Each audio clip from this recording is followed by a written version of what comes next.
बड़ी खबर आ रही है जम्मू कश्मीर से। श्रीनगर में सुरक्षा बल की आतंकियों के साथ मुठभेड़ जारी है। खबर है कि सुरक्षा बल ने इस मुठभेड़ में 2 आतंकियों को ढेर कर दिया है और आतंकियों के छिपे होने की आशंका को देखते हुए ऑपरेशन फिलहाल जारी है। इससे पहले मुठभेड़ में लश्कर के आतंकी यूसुफ कांतरू और हिजब के आतंकी इमाद डार के फंसे होने की खबर आई थी और इसी इलाके से सुरक्षा बल ने लश्कर के एक कमांडर नदीम अबरार को गिरफ्तार किया।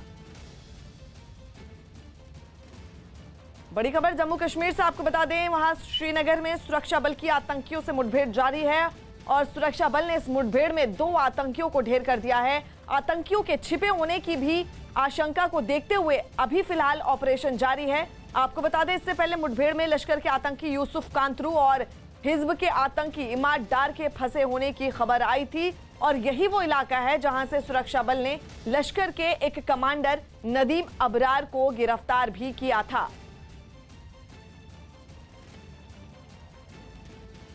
जम्मू कश्मीर में एक के बाद एक हो रही आतंकी घटनाओं के बीच सुरक्षा बल को एक बड़ी कामयाबी मिली जब लश्कर के एक कमांडर को गिरफ्तार किया गया। जिस इलाके से लश्कर कमांडर नदीम अबरार को गिरफ्तार किया गया, वहीं कुछ और आतंकियों के छिपे होने की भी खबर मिली, जिसके बाद सुरक्षा बल ने पूरे इलाके को घेर लिया और आतंकियों की घेराबंदी कर दी। थोड़ी ही देर में गोलीबारी और धमाकों की आवाजें गूंजने लगी।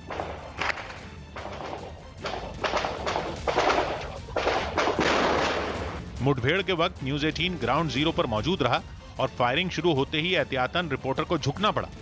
देखिए, इस वक्त जबरदस्त फायरिंग हो रही है, जैसा कि आप देख सकते हैं। न्यूज 18 की टीम उस इमारत के बेहद करीब रही जहां आतंकी छिपे हुए थे। इस वक्त जैसा कि आप सुन सकते हैं, धमाके हो रहे हैं और साथ ही फायरिंग हो रही है। बिल्कुल साथ में ही ये एनकाउंटर चल रहा है। लगातार मुठभेड़ वाली जगह से गोलियों की तड़तड़ाहट सुनाई देती रही। गोलीबारी तेज होने से पहले ही सेना ने काफी दूर तक इलाका खाली करवा दिया, लेकिन गोलियों का शोर काफी दूर तक सुनाई देता रहा।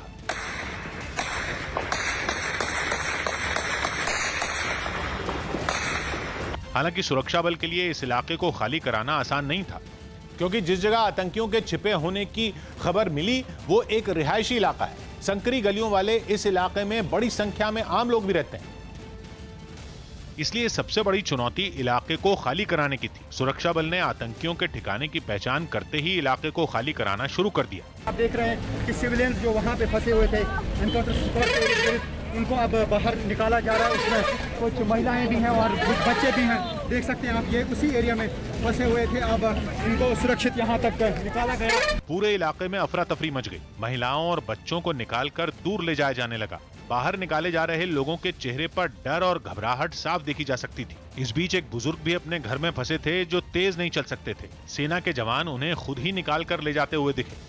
इस मुठभेड़ के शुरू होने से पहले सुरक्षा बल ने नदीम अबरार नाम के आतंकी को गिरफ्तार किया, जो लश्कर का कमांडर बताया जा रहा है। जम्मू कश्मीर पुलिस के मुताबिक आतंकियों के खिलाफ चल रहे ऑपरेशन में नदीम की गिरफ्तारी एक बड़ी कामयाबी है। सूत्रों के मुताबिक पिछले दिनों हुई सुरक्षा बल के जवानों की हत्याओं के मामले में नदीम अबरार का हाथ हो सकता है। पुलिस अब नदीम अबरार से पूछताछ के जरिए इससे जुड़ी कड़ियां जोड़ने की कोशिश करेगी। माना जा रहा है कि नदीम की गिरफ्तारी लश्कर और TRF जैसे संगठनों को बड़ा झटका साबित हो सकती है। लंदन से रोंगटे खड़े कर देने वाली तस्वीरें सामने आई है। वहां एक रेलवे स्टेशन में जबरदस्त आग लगने से हड़कंप मच गया। हालांकि आग कैसे लगी इसकी जानकारी नहीं मिली, लेकिन वहां से जो तस्वीरें सामने आई उनमें वहां से धुएं का गुबार उठता दिखाई दिया। आग इतनी भीषण थी कि उससे निकलने वाले धुएं ने आसपास के पूरे इलाके को ढक लिया। कुछ तस्वीरों में स्टेशन की इमारत से आग की लपटें निकलती हुई दिखाई थी। जिस स्टेशन में आग लगी वहां आमतौर पर काफी भीड़भाड़ होती है। ऐसे में वहां मौजूद लोग भी सहम गए। आनन फानन में दमकल की कई गाड़ियां वहां भेजी गई और आग बुझाने का काम शुरू किया गया। करीब 100 से ज्यादा दमकल कर्मी आग बुझाने में जुटे नजर आए। आग की चपेट में आने से वहां खड़ी कई गाड़ियां जलकर राख हो गईं, जबकि दूसरी चीजों को भी काफी नुकसान पहुंचा। दिल्ली में जिम खोल दिए गए। दिल्ली में करीब 2.5 महीने बाद शर्तों के साथ जिम खुल गए। जिम खोलने से पहले कोरोना से बचाव के सभी इंतजाम भी कर दिए गए। दिल्ली में आज से 50% क्षमता के साथ जिम खुल गए हैं। इस वक्त मैं मौजूद हूं लक्ष्मी नगर के एक जिम में, जहां आज से अपनी हेल्थ का ख्याल रखने वाले लोग पहुंच रहे हैं। कोरोना की दोनों वैक्सीन लगवा चुके लोगों को ही जिम में एंट्री दी जाएगी। वहीं लंबे इंतजार के बाद जिम पहुंचे लोग काफी खुश दिखाई दिए। बहुत दिक्कतें हो रही थी हमें घर पे रह करके, क्योंकि बिल्कुल भी फिजिकल कुछ हो नहीं पा रहा था।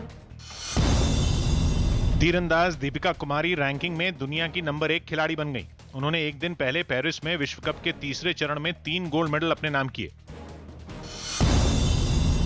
राजस्थान में कोरोना केस कम होने के बाद धार्मिक जगहों को खोल दिया गया। इसी के तहत अजमेर दरगाह भी लोगों के लिए खोल दी गई। हालांकि इस दौरान वहां जाने वाले लोगों को सख्ती से कोरोना नियमों का पालन करना होगा। उत्तराखंड के पिथौरागढ़ में भूकंप के झटके महसूस किए गए।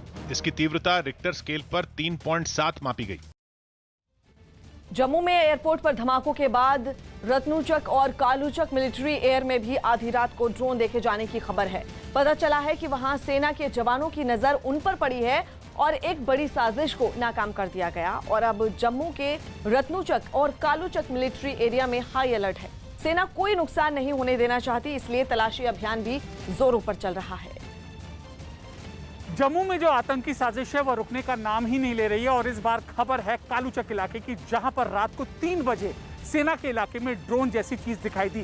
तुरंत सेना के जवानों ने उस पर फायरिंग की। करीब 20 से 25 राउंड गोली की फायरिंग हुई, जिसके बाद इलाके में सघन सर्च अभियान शुरू कर दिया गया है। जम्मू कश्मीर के इस इलाके में इस वक्त संगीनों का पहरा है। चप्पे चप्पे पर संदिग्धों की तलाश की जा रही है। कालूचक इलाके में ड्रोन दिखने की खबर ने एक बार फिर सुरक्षा एजेंसियों के कान खड़े कर दिए हैं। महज कुछ ही घंटों के अंतराल में दूसरा मौका है जब आर्मी कैंप के ऊपर किसी संदिग्ध चीज को देखे जाने का दावा किया गया। न्यूज 18 के संदीप बोल की खबर के मुताबिक रत्नुचक और कालूचक के सैन्य क्षेत्र में ड्रोन की एक्टिविटी को नाकाम किया गया। सूत्रों के हवाले से पता चला कि 27 से 28 जून की दरमियानी रात 2 अलग अलग ड्रोन गतिविधियों को देखा गया। ड्रोन देखे जाने के तुरंत बाद हाई अलर्ट जारी कर दिया गया और तलाशी अभियान शुरू कर दिया गया। इस दौरान क्विक रिस्पांस टीम की तरफ से ड्रोन पर फायरिंग भी की गई। कि किसी भी एयरफोर्स स्टेशन में जब फॉरवर्ड बेसिस में जीपीएस जैमर्स होती हैं और ड्रोन जो है 2.4 गीगाहर्ट्ज में काम करता है, उसका भी जैमर्स होता है। तो इनके वजह से क्या होता है कि ये भले ही ये ड्रोन भेजें किसी भी हवाई जहाज की तरफ या किसी इंस्टॉलेशन की तरफ, वो तय है कि उसको इधर उधर ही गिरना है, क्योंकि वो इस जैमर पावर के अंदर आते ही बौखलासा जाता है और इधर उधर चला जाता है। इसी बीच CNN न्यूज 18 के मनोज गुप्ता की खबर के मुताबिक जम्मू के एयरफोर्स स्टेशन पर हुए ड्रोन हमले के पीछे पाकिस्तान की सेना और ISI का हाथ है। खुफिया सूत्रों से मिली जानकारी के मुताबिक इस हमले के लिए ड्रोन में अत्याधुनिक GPS तकनीक का इस्तेमाल किया गया था। दरअसल शनिवार रात करीब 2 बजे आतंकियों ने ऐसी साजिश को अंजाम दिया जो अपने आप में दहशतगर्दी फैलाने का एक नया पैटर्न है।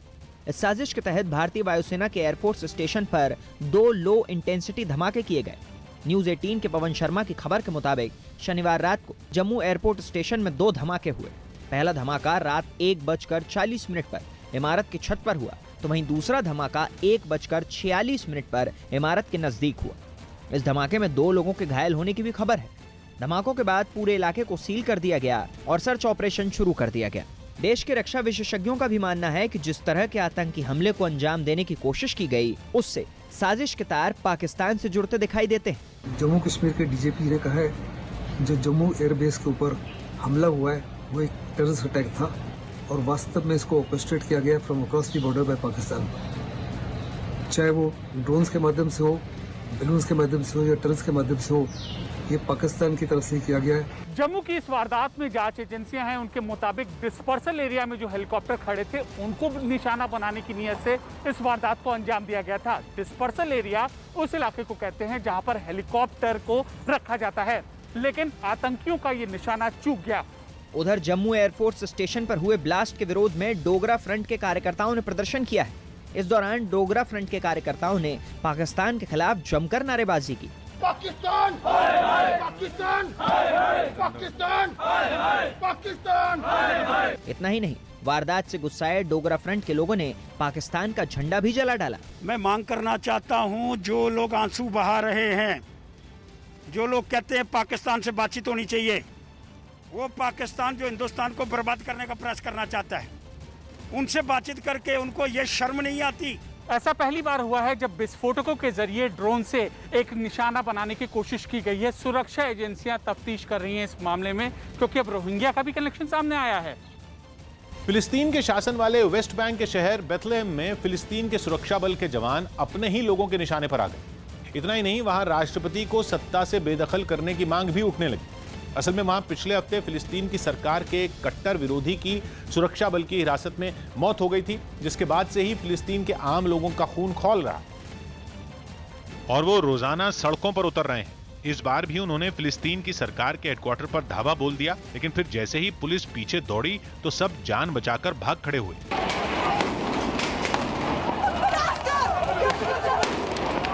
फिलिस्तीन की सरकार के आलोचक की मौत से प्रदर्शनकारी इतने गुस्से में नजर आए कि फिलिस्तीन की पुलिस के जवान भी उस गुस्से की आग में झुलसते दिखे। नतीजा ये हुआ कि प्रदर्शनकारियों को पस्त करने के लिए पुलिस ने जमकर तेज रोशनी और आवाज करने वाले स्टन ग्रेनेड फेंके, लेकिन फिर फिलिस्तीन के प्रदर्शनकारियों ने पत्थर उठा लिए। उन्होंने इतने बड़े बड़े पत्थर पुलिस पर फेंके कि उसके जवानों को ढाल से खुद को बचाना पड़ा।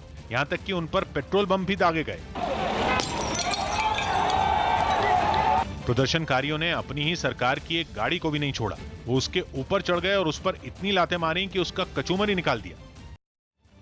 जम्मू एयरफोर्स स्टेशन पर हुए धमाके के मामले में एनआईए ने जांच तेज कर दी है। इस मामले में गैर कानून गतिविधि रोकथाम अधिनियम यानी यूएपीए के तहत एफआईआर दर्ज की गई है। जांच एजेंसियों ने आशंका जताई है कि इन धमाकों को पाकिस्तान की सेना और आईएसआई के गठजोड़ ने अंजाम दिया। जम्मू के एयरफोर्स स्टेशन पर ड्रोन के जरिए किए गए आतंकी हमले की जांच का मामला अब देश की सबसे बड़ी सुरक्षा जांच एजेंसी एनआईए ने अपने हाथों में ले ली है और इस सिलसिले में 2 लोगों को हिरासत में भी लिया गया है और उनसे पूछताछ जारी है। रविवार को हुए जम्मू के एयरफोर्स स्टेशन पर हमले के बाद से शक की सुई पाकिस्तान के आतंकी संगठनों की तरफ घूम रही है और माना जा रहा है कि भारत के किसी भी सैन्य ठिकाने पर ड्रोन के जरिए ये पहला हमला है। जम्मू हवाई अड्डा परिसर में स्थित वायुसेना स्टेशन पर रात 1:40 पर 6 मिनट के भीतर हुए 2 धमाकों के पीछे असल में किसका हाथ था? ये धमाका ड्रोन के जरिए करवाया गया और वो ड्रोन कहां से आया, किसके इशारे पर इतने संवेदनशील इलाके तक पहुंचा और इतने पहरे के बावजूद जम्मू के इस हिस्से के आगमन पर उसकी आमद कैसे हो सकी? इसके अलावा असल में इन धमाकों का मास्टरमाइंड कौन है और उसका असली मकसद क्या है? ये कुछ ऐसे बुनियादी सवाल हैं जिनके जवाब की तलाश के लिए अब देश की सबसे बड़ी जांच एजेंसी एनआईए जुट गई है। राष्ट्रीय जांच एजेंसी यानी कि एनआईए की टीम भी हवाई अड्डे पर पहुंची और जम्मू की जमीन पर कदम रखते ही जांच भी शुरू कर दी। हमला जिस जगह पर हुआ वो जगह पाकिस्तान की सीमा से करीब 14 किलोमीटर दूर है। वायुसेना नेशनल बम डेटा सेंटर के साथ फॉरेंसिक एक्सपर्ट की टीम ने भी मौके का मुआयना किया। जम्मू टेक्निकल एयरपोर्ट पर हुए 2 ब्लास्ट मामले में जम्मू कश्मीर पुलिस ने इलाके में छापेमारी की। एनआईए ने धमाके के सिलसिले में 2 लोगों को हिरासत में लिया है। जिस जगह से 2 संदिग्धों को पकड़ा गया वो जगह बेली चराना बस्ती कहलाती है, जो कि टेक्निकल एयरपोर्ट से महज 500 मीटर दूर है और सुरक्षा एजेंसियों का अंदाजा है कि धमाके में इस्तेमाल किए गए दोनों ड्रोन इसी इलाके से ऑपरेट हुए हैं। एक 3 किलो वजन लेके आने वाला ड्रोन का साइज क्या हो सकता है, ये हमको विजुअली देखना जरूरी है और इसलिए मैंने एक मॉकअप सा बनाया हुआ है अपने दर्शकों के लिए। ये देखिए, ये 450 मिलीमीटर का ड्रोन है। शुरुआती जांच के मुताबिक जम्मू टेक्निकल एयरपोर्ट पर इम्प्रोवाइज्ड एक्सप्लोसिव डिवाइस यानी कि आईईडी ले जा रहे ड्रोन से हमले किए गए। हालांकि ये पहला मौका नहीं है जब नए जमाने की मशीनें यानी कि ड्रोन देश के नक्शे पर नजर आई। एयरफोर्स स्टेशन के एक सूत्र के मुताबिक पिछले 2-3 सालों में जम्मू और पंजाब में ड्रोन से हथियार, ड्रग्स और विस्फोटक गिराने की कई घटनाएं सामने आ चुकी हैं। 1 महीने पहले भी ऐसी ही एक घटना सामने आई थी जब कश्मीर घाटी में ड्रोन से हथियार पहुंचाने का मामला सामने आया था। लेकिन इस बार बात हद से आगे तब निकल गई जब जीपीएस के सहारे ड्रोन को उस इलाके तक पहुंचा दिया गया जहां के जमीन से लेकर आसमान तक सुरक्षा प्रहरियों का पहरा रहता है। जांच एजेंसियों का मानना है कि ये पाकिस्तान की सेना और आईएसआई गठजोड़ की साजिश हो सकती है और मुमकिन है कि ड्रोन सीधे सरहद पार से विस्फोटक लेकर आया और गिराकर चला गया हो। जांच एजेंसियों का यह भी मानना है कि पाकिस्तान आर्मी के पास ऐसे चीन की तकनीक वाले ड्रोन हैं। जांच एजेंसियों को एक आशंका आईएसआईएस और अल कायदा को लेकर भी है। उन्हें लगता है कि अपने पैर पसारने में आईएसआईएस ऐसी हरकत कर भी सकता है क्योंकि वो ऐसा पहले भी करता रहा है। यह आशंका भी जताई गई है कि हिजबुल मुजाहिदीन की लीडरशिप 6 चीनी टेक्नोलॉजी वाले ड्रोन खरीदने की कोशिश में थी। सुरक्षा एजेंसियों का अंदाजा है कि ये ड्रोन हमला ट्रायल के तौर पर किया गया हो, शायद किसी और बड़ी साजिश का ये महज एक ट्रेलर हो। इस संभावना से इनकार नहीं किया जा सकता। ऐसा शायद पहली बार हुआ है कि पाकिस्तान के संदिग्ध आतंकवादियों ने हमले में मानव रहित यान का इस्तेमाल करके एक तरह से भारतीय सुरक्षा एजेंसियों का सिरदर्द बढ़ा दिया है। Drones, swarms and other such elements will change the very nature and character of warfare. We are quite concerned about drones being applied in this domain, and therefore we have been continuously working on countering drone technology.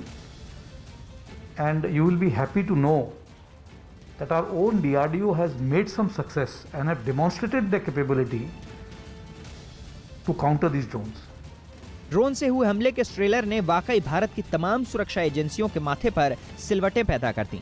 Jammu के air force station पर हुए धमाके के मामले में FIR दर्ज कर ली गई है। ये एफआईआर यूएपीए, आईपीसी और एक्सप्लोजिव एक्ट के तहत दर्ज की गई है।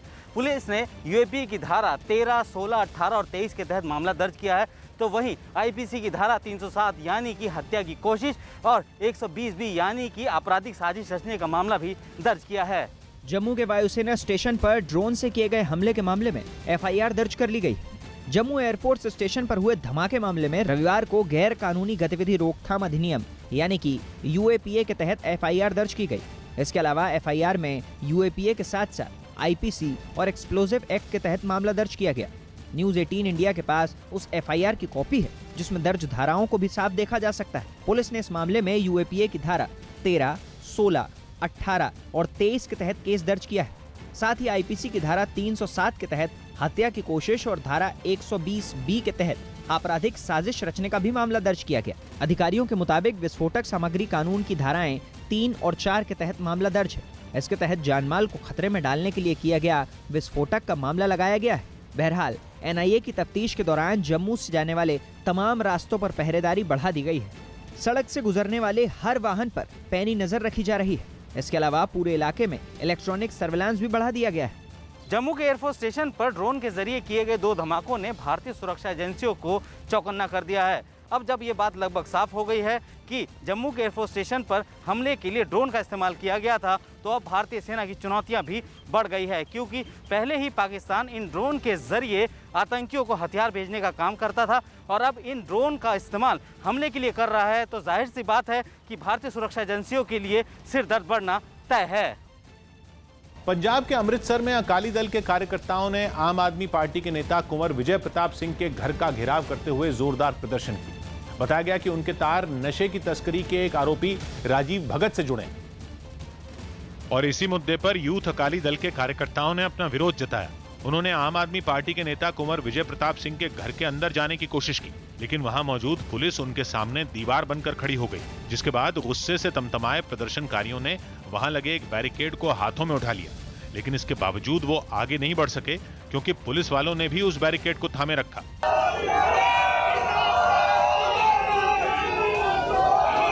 इसके बाद भी वहां काफी देर तक धक्का मुक्की होती रही। प्रदर्शनकारी बंगले के अंदर जाने में पूरी ताकत लगा रहे थे, जबकि पुलिस उन्हें रोकने में। इस हंगामे के बीच कुछ प्रदर्शनकारी बैरिकेड तोड़ते हुए निकलने में कामयाब भी हो गए, लेकिन वो ज्यादा आगे नहीं बढ़ पाए क्योंकि आगे खड़ी पुलिस की दूसरी टीम ने उन्हें पकड़ लिया। जम्मू कश्मीर के पुलवामा में आतंकियों ने एक पुलिसकर्मी के घर में हमला किया, जिसमें पुलिसकर्मी, उनकी पत्नी और बेटी की मौत हो गई। इस हमले के पीछे आतंकी संगठन जैश-ए-मोहम्मद का हाथ होने की आशंका अब जताई जा रही है। जम्मू कश्मीर के पुलवामा इलाके में आतंकी हमले में मारे गए पूर्व एसपीओ फयाज अहमद के जनाजे में आज पूरा गांव उमड़ पड़ा। फयाज अहमद के घर में बीती रात गए आतंकियों ने हमला किया। आतंकियों ने फयाज अहमद के घर में घुस के उन पर, उनकी पत्नी और उनकी बेटी पर ताबड़तोड़ गोलियां चलानी शुरू कर दी। फयाज अहमद की मौत उसी स्थान पर हो गई, जबकि उनकी बीवी और उनकी बेटी बुरी तरह से घायल हो गए। बाद में अस्पताल में उन दोनों की भी मृत्यु हो गई। इस हमले में एसपीओ फयाज अहमद के बेटे और बहू ही बचे, जिनकी हालत को देखकर उन्हें सांत्वना देने आए लोग भी रो पड़े।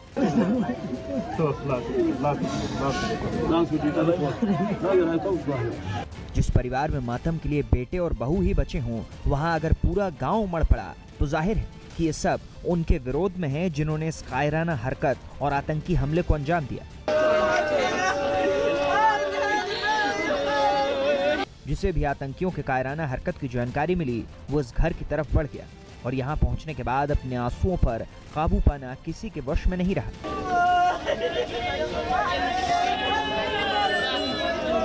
और जब हम सुबह आए तो हमने यहाँ पर देखा कि 3 बंदों की मौत हो चुकी थी।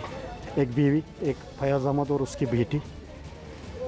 तो ये फैमिली इसी के साथ ख़त्म हो चुकी है, इनका अब कोई सहारा नहीं है। 10 साढ़े 10 का टाइम होगा करीबी।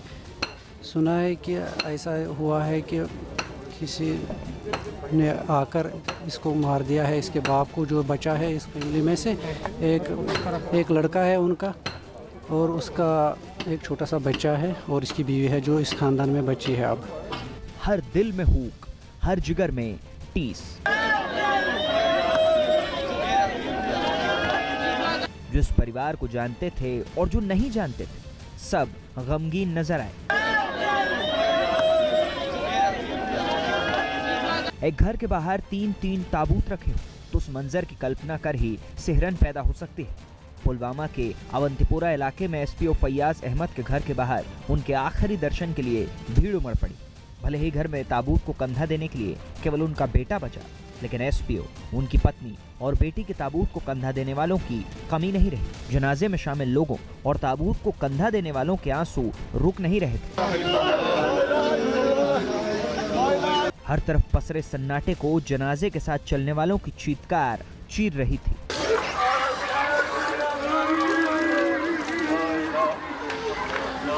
एक ही घर से जनाजा निकालने का इस सिलसिला 3 बार चला और हर बार लोगों के ना रुकने वाले आंसू और चीत्कार कुछ देर के लिए तब थमते दिखे जब सुपुर्दे खाक होने से पहले आखिरी नमाज अदा की गई। अस्सलामु अलैकुम व रहमतुल्लाह। आतंकी हमले में मारे गए एक ही परिवार के 3 लोगों को सुपुर्दे खाक कर दिया गया। आतंकियों द्वारा देर रात लगभग 10:30 बजे उनके घर में घुस के निहत्थे लोगों पे वार किया, जिसमें 3 लोगों की मौत हो गई। लेकिन ये कहानी का अंत नहीं है। इस आतंकवाद के समाप्त होने की कहानी अब शुरू कर दी गई है। लेकिन पीठ पर चलाई गई एक एक गोली का हिसाब लिया जाएगा। ये आतंकी हमले की जांच शुरू होते ही समझ में आने लगा है। अब तक मिली जानकारी के मुताबिक आतंकी हमला रात करीब 10:30 बजे हुआ। पुलवामा के हरिपरिगाम त्राल इलाके में 2 आतंकी एसपीओ फैयाज अहमद के घर में घुस गए। आतंकियों ने फैयाज अहमद, उनकी पत्नी और बेटी पर ताबड़तोड़ फायरिंग की और वहां से भाग गए। तीनों घायलों को फौरन अस्पताल ले जाया गया, लेकिन फैयाज अहमद और उनकी पत्नी ने रास्ते में ही दम तोड़ दिया, जबकि उनकी बेटी की इलाज के दौरान अस्पताल में मौत हो गई। हमले की खबर मिलते ही सुरक्षा बल ने इलाके को घेर कर आतंकियों की तलाश शुरू कर दी। इस मामले की गंभीरता को इसी से समझा जा सकता है कि जैसे ही एसपीओ को सुपुर्दे खाक किया गया, कश्मीर पुलिस के आईजी खुद परिवार वालों से मिलने और उन्हें सांत्वना देने पहुंच गए।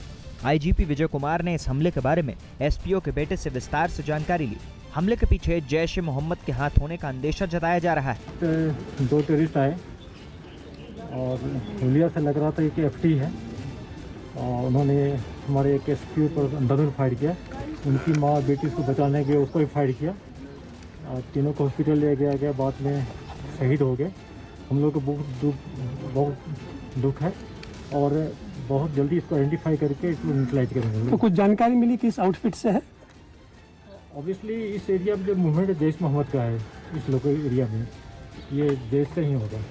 एक तरफ केंद्र सरकार ने जम्मू कश्मीर की राजनीतिक दलों से बातचीत शुरू कर दी है और दूसरी तरफ भारतीय सेना ने आतंकियों के सफाई के लिए कमर कस ली है। इस तरह की दोहरी मार से आतंकी बौखलाहट में हैं।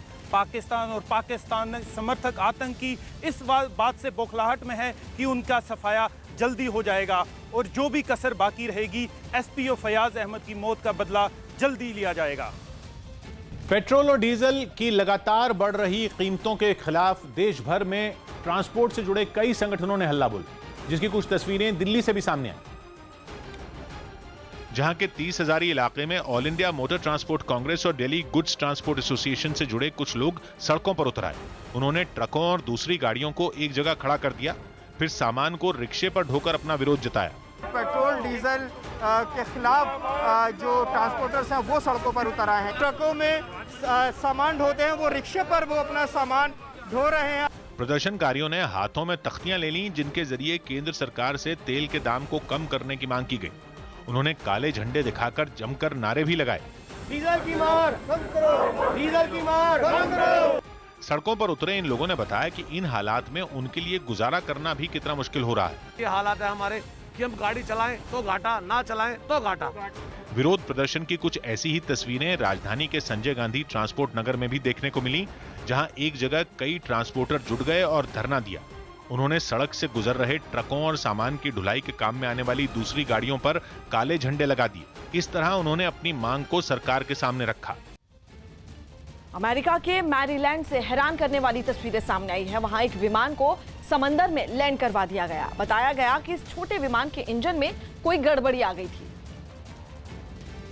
जिसके बाद पायलट ने उसकी इमरजेंसी लैंडिंग कराने का फैसला लिया और विमान को सीधा समंदर में उतार दिया। सामने आई तस्वीरों में ये छोटा विमान पानी में तैरता दिखाई दिया। विमान का अगला हिस्सा पूरी तरह पानी में डूब गया, जबकि पंख और पिछला हिस्सा पानी में तैरता नजर आया। हालांकि विमान किनारे से ज्यादा दूर नहीं था और वहां पानी भी कम गहरा था। विमान के पानी में गिरते ही आसपास के मौजूद लोग अपनी नावों से उसकी तरफ बढ़े। जानकारी मिलने पर बचाव दल की नावें भी वहां पहुंची और विमान में सवार सभी 5 लोगों को सुरक्षित बाहर निकाल लिया।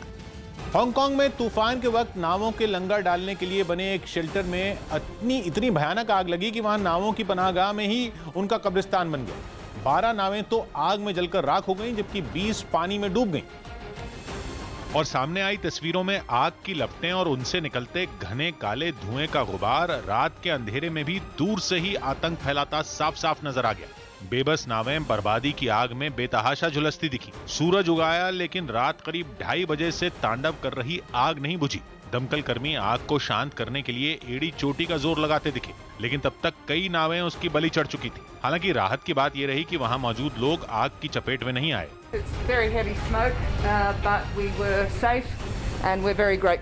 6 घंटे से भी लंबे चले ऑपरेशन के बाद आग तो बुझ गई, लेकिन उसकी मचाई तबाही के सबूत मिट नहीं पाए। कुछ नावें तो आग में ऐसी राख हुई कि कबाड़ बनकर पानी में समाती नजर आई।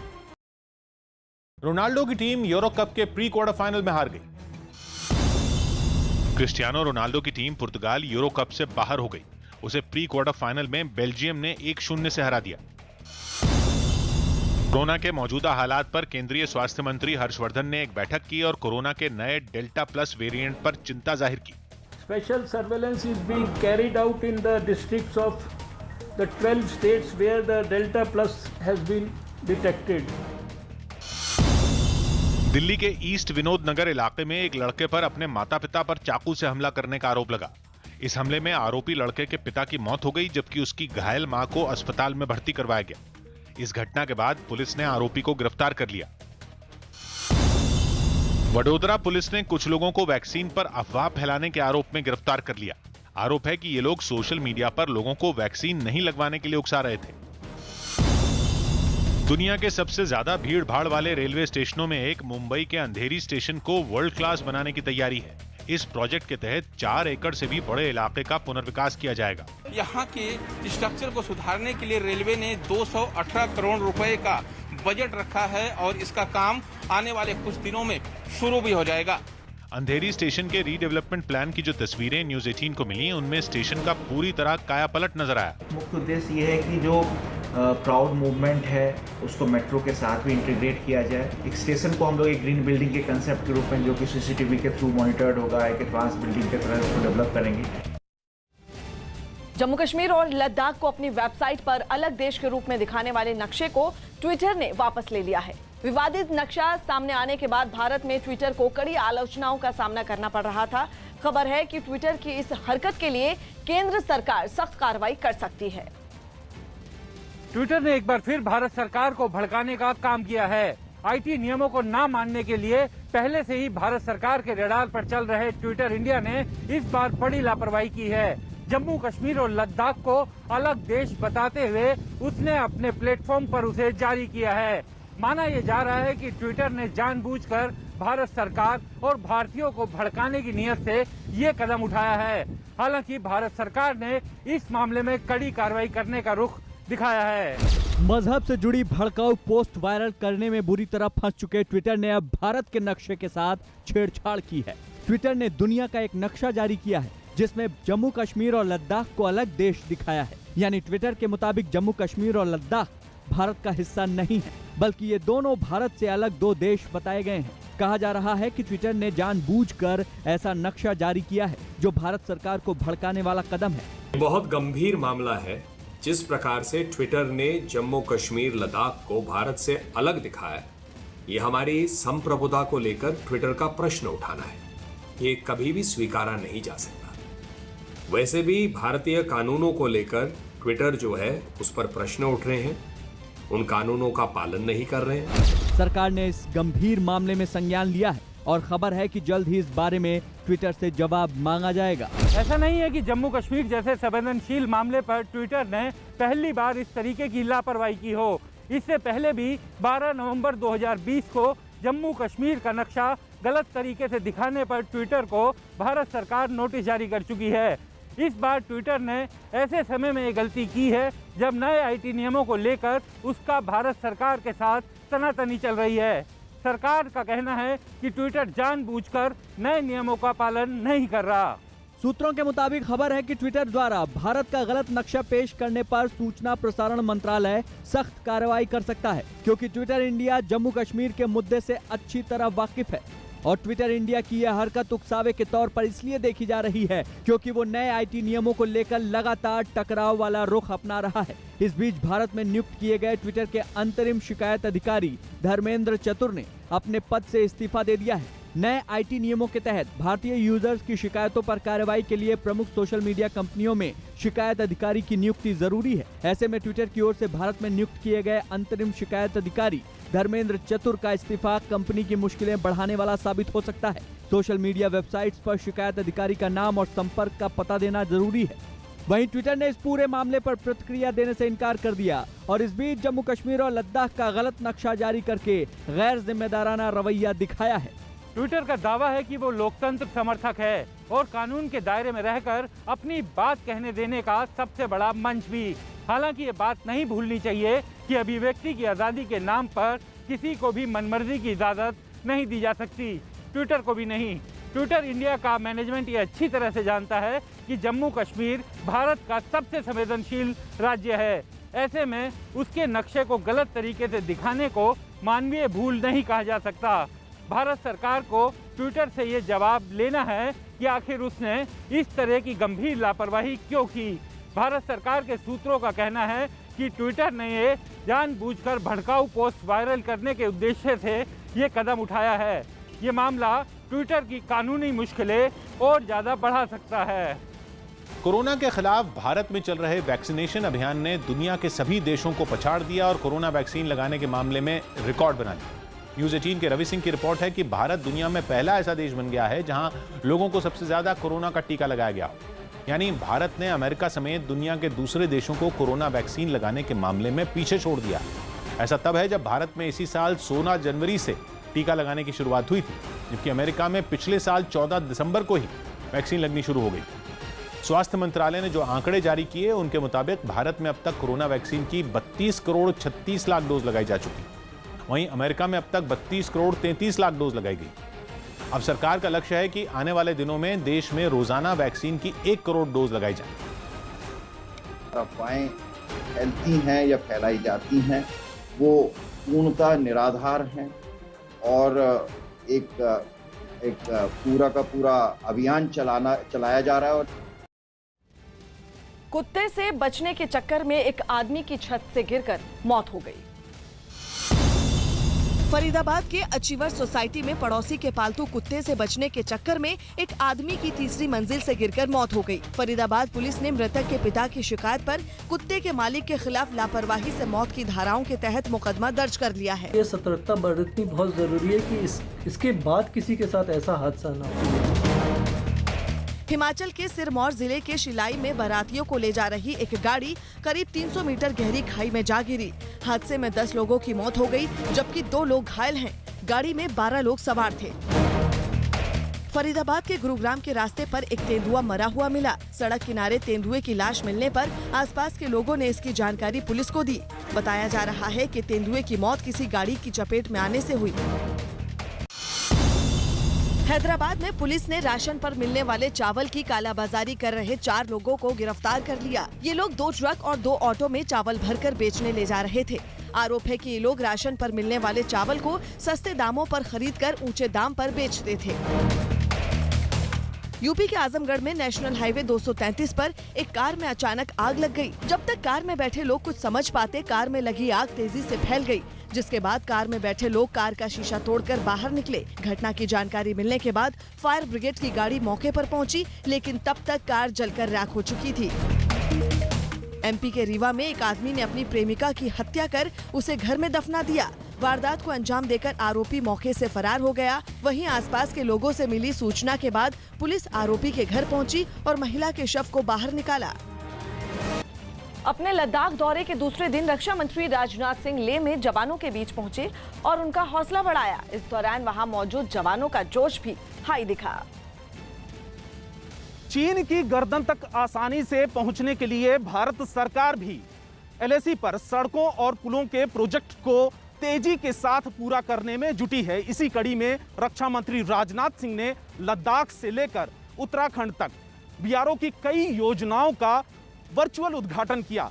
रक्षा मंत्री राजनाथ सिंह ने चीन और पाकिस्तान को चेतावनी दी कि अगर किसी ने आंख दिखाने की कोशिश की तो उसे मुंह तोड़ जवाब दिया जाएगा।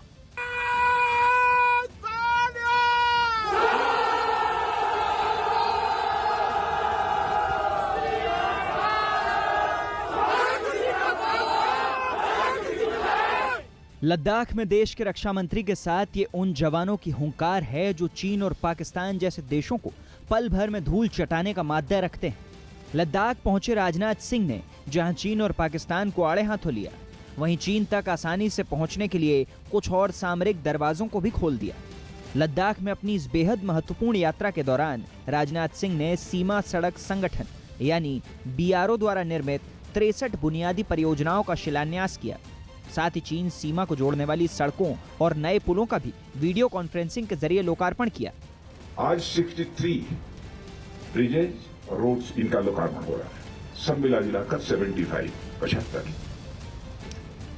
यानी जब हम आजादी के 75वें वर्ष में प्रवेश कर रहे हैं तो बॉर्डर रोड ऑर्गेनाइजेशन ने यह फैसला किया कि हम 75 ऐसे कार्यों का जिनका हमने निर्माण किया है हम इस राष्ट्र को समर्पित करेंगे। रक्षा मंत्री राजनाथ सिंह ने इस दौरान उत्तराखंड के भी 6 पुलों का लोकार्पण किया। दावा किया जा रहा है कि ये पुल जहां सामरिक लिहाज से बेहद अहम है, वहीं आवाजाही और रोजगार के लिए भी ये पुल बेहद अहम साबित होने जा रहे हैं। माननीय राजनाथ सिंह जी, भारत सरकार रक्षा मंत्री जी ने ऐसे जो बॉर्डर रोड के उत्तराखंड के भी जिनमें 6 ब्रिज ऐसे हैं उनका लोकार्पण किया है।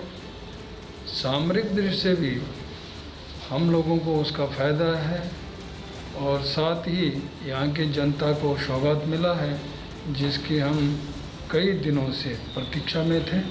दरअसल गलवान में चीन और भारत के बीच हुई हिंसक झड़प के बाद जिस तरह से चीन को मुंह की खानी पड़ी, उसके बाद से चीन की सेना लगातार लाइन ऑफ एक्चुअल कंट्रोल पर सड़क और पुल बनाने के काम में जुटी है।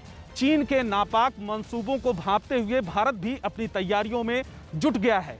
हिमाचल से लेकर उत्तराखंड और उत्तराखंड से लेकर लद्दाख तक एक ऐसा नेटवर्क विकसित किया जा रहा है जो चीन की चुनौतियों को करारा जवाब दे सकता है। बीआरओ ने मुनस्यारी जौलजीबी रोड में जौनाली नाले पर 70 मीटर लंबा पुल बनाया है। बॉर्डर इलाकों में जौनाली पुल के अलावा 3 और पुलों का भी निर्माण किया गया है। इन पुलों के जरिए सुरक्षा बल आसानी से चीन की सीमा तक पहुंच सकते हैं। उत्तराखंड और लद्दाख के जिन इलाकों में रक्षा मंत्री राजनाथ सिंह ने बीआरओ के प्रोजेक्ट की नींव रखी, उन्हें सामरिक नजरिए से बेहद ही महत्वपूर्ण माना जाता है। इन प्रोजेक्ट के पूरा होने का मतलब ये है कि न सिर्फ रोजगार के नए नए अवसर खुलेंगे बल्कि नए नए रास्तों के जरिए चीन तक पहुंचना भी आसान हो जाएगा। बुलंदशहर में एक रिफाइंड फैक्ट्री में आग लगने से लाखों का सामान जलकर राख हो गया।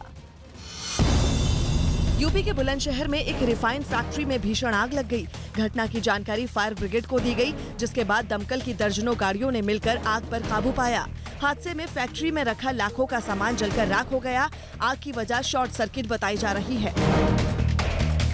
एमपी के बुरहानपुर जिले में नेपानगर में घुस आए तेंदुए को वन विभाग की टीम की मदद से एक दिन में ही पकड़ लिया गया। रिहायशी इलाके में घुस आए तेंदुए को वन विभाग की टीम ने पिंजरा लगाकर एक दिन में ही पकड़ लिया। हालांकि अगले ही दिन इलाके में एक और तेंदुआ देखा गया।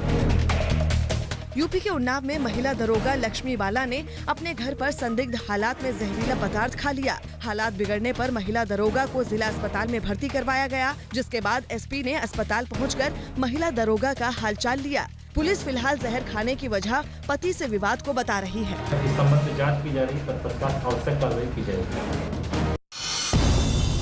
राजस्थान के चूरू में इंश्योरेंस पॉलिसी रिन्यू के नाम पर हुई ठगी के 2 और आरोपियों को पुलिस ने दिल्ली से गिरफ्तार कर लिया। चूरू की सदर थाना पुलिस ने इस गैंग के 3 सदस्यों को अब तक गिरफ्तार किया है। आरोपियों के पास से बरामद मोबाइल और लैपटॉप से पुलिस को इंश्योरेंस धारक हजारों लोगों का डेटा मिला है, जिसकी मदद से ये गिरोह धोखाधड़ी को अंजाम देता था। उनके मास्टरमाइंड के बारे में हमें लीड मिली है और हम जल्दी उसे भी दबोच लेंगे।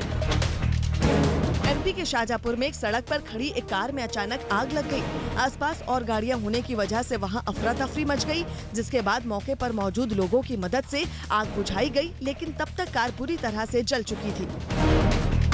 एमपी के उमरिया में नशे में धुत बेटे ने मां की हत्या कर दी। देखभाल को लेकर हुए विवाद में बेटे को इतना गुस्सा आया कि उसने मां की लाठी से पीटकर हत्या कर दी। घटना के बाद पुलिस ने आरोपी बेटे को गिरफ्तार कर लिया। सेना के लिए रिसर्च करने वाली संस्था डीआरडीओ ने अग्नि सीरीज की नई मिसाइल का सफल परीक्षण किया। अग्नि सीरीज की एडवांस मिसाइल अग्नि प्राइम करीब 2000 किलोमीटर की दूरी तक मार कर सकती है, यानी 2000 किलोमीटर की दूरी तक दुश्मन के किसी भी ठिकाने को तबाह कर सकती है। भारत के पूर्व राष्ट्रपति एपीजे अब्दुल कलाम को मिसाइल मैन कहा जाता है और आज उन्हीं के नाम पर स्थित उड़ीसा के एक टापू से भारत ने मिसाइल तकनीक के क्षेत्र पे नई उड़ान भरी है। आज इस टापू से भारत ने अग्नि श्रेणी की एक नई मिसाइल अग्नि P का सफल परीक्षण किया है, जिसके बाद भारत का नाम उन चंद देशों के साथ शुमार हो गया है जिनके पास हर तरह की मिसाइल है, जो दुश्मन के मंसूबे और ठिकानों को कुछ सेकंड में ही तबाह कर सकते हैं। ओडिशा के डॉक्टर एपीजे अब्दुल कलाम द्वीप पर भारत ने उस वक्त एक लंबी छलांग लगाई जब अग्नि सीरीज की नई मिसाइल ने बादलों से ढके आसमान का रुख किया। 3, 2, 1, now, 1, 2, बादलों को चीरते हुए मिसाइल जैसे ही हवा में ऊपर उठी, भारत के हौसले, हिम्मत और रुतबे का ग्राफ भी आसमान की ओर उठ गया। असल में ये अग्नि सीरीज की अग्नि P या अग्नि प्राइम मिसाइल है। नई तकनीक से लैस इस मिसाइल में गाइडेंस और उड़ान के लिए सबसे आधुनिक टेक्नोलॉजी का इस्तेमाल किया गया है। इस मिसाइल को रक्षा अनुसंधान एवं विकास संगठन यानी कि डीआरडीओ ने विकसित किया है। ये विश्व के सर्वश्रेष्ठ मिसाइलों की श्रेणी में आता है, या यूं कहें कि पिछले लगभग 2 दशकों में भारत ने जो प्रौद्योगिकी के क्षेत्र में हमने तरक्की की है, जो नई नई टेक्नोलॉजीज हमने विकसित की अलग अलग मिसाइलों के लिए, ये उनका समावेश है अग्नि P में। सरकारी सूत्रों के हवाले से कहा कि अग्नि सीरीज की ये मिसाइल मिश्रित धातुओं से बनी है और परीक्षण में इसने अपने सभी मानकों को पूरा करते हुए लक्ष्य को भेदा है। जानकारी के मुताबिक अग्नि 1 एक सिंगल स्टेज मिसाइल थी, जबकि अग्नि प्राइम की 2 स्टेज हैं। अग्नि प्राइम का वजन भी अग्नि सीरीज की दूसरी मिसाइलों के मुकाबले बेहद हल्का है। 4000 किलोमीटर की रेंज वाली अग्नि 4 और 5000 किलोमीटर की रेंज वाली अग्नि 5 से इसका वजन बहुत कम है। अग्नि प्राइम परमाणु हथियार ले जाने में सक्षम मिसाइल है और उसकी रेंज 1000 से 2000 किलोमीटर तक है। अग्नि P परमाणु अस्त्र ले जाने में सक्षम है। जो बढ़ी हुई क्षमताएं हैं, जो सटीकता है, जो अधिक विश्वसनीयता है, बेशक ये भारत के शत्रुओं के मन में और अधिक भय पैदा करेगी। अर्थात भय का अर्थ है एक और अधिक डेटरेंस। तो जो डेटरेंस वैल्यू है उसमें इजाफा होगा।